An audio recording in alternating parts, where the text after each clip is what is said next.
করছি দেখাচ্ছি। আমি তেলের মধ্যে দিয়ে দিচ্ছি 5 ফোড়ন আর কাঁচা লঙ্কা।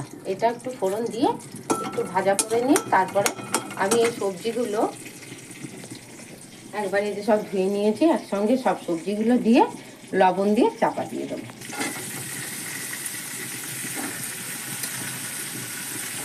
এই সবজিটা খুবই উপকারী বলে আজকে আপনাদের আমি তৈরি করে দেখাচ্ছি। এটা করতে এমন কিছু পরিশ্রম হয় না, সব জিনিস একসঙ্গে দিয়ে একটুখানি তেল দিয়ে ভালো করে মুজিয়ে করে নিলে এই চাপা দিয়ে এটা একটু চাপা দিয়ে দিয়ে করতে হবে। কিন্তু এর পুষ্টিগুণ খুব, রোগ প্রতিরোধক, তাই এটা অবশ্যই এই সময় আপনারা সবাই খাবেন। এতে দিয়ে দিচ্ছি অল্প পরিমাণ নুন, কারণ এটা তো অনেকটা মুজে যাবে।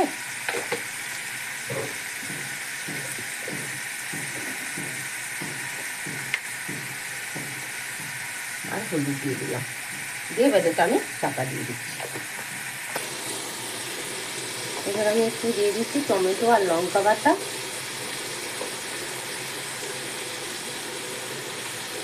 একটু আদা বাটা,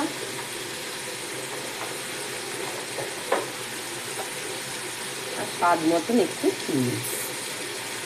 নাড়লে কিন্তু একটু চিটকুটে ভাব হয়, তাই একটু চিনি দিতে হয়।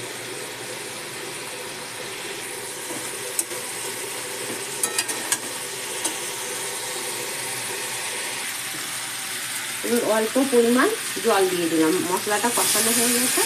এবার জলটা দিয়ে এবার আমি আবার চাপা দিয়ে দেবো। ফুল চচ্চড়ি এই যে রান্না হয়ে গেল। এই যে এইরকম ভাবে, খুব শুকনো করতে হবে না, এরকম গা মাখা করে নিলেই হয়ে গেল লোভনীয় স্বাদের ফুল চচ্চড়ি। আপনারাও বাড়িতে এইভাবে করবেন। আর আমার চ্যানেলটা একটু লাইক করবেন, সাবস্ক্রাইব করবেন।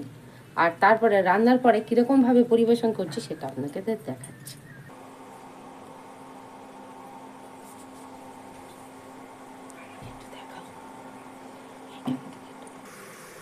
তাহলে এইভাবে আমি তৈরি করলাম নাজনে ফুলের চচ্চড়ি। আপনারা এইভাবে তরকারিটা তৈরি করে নেবেন।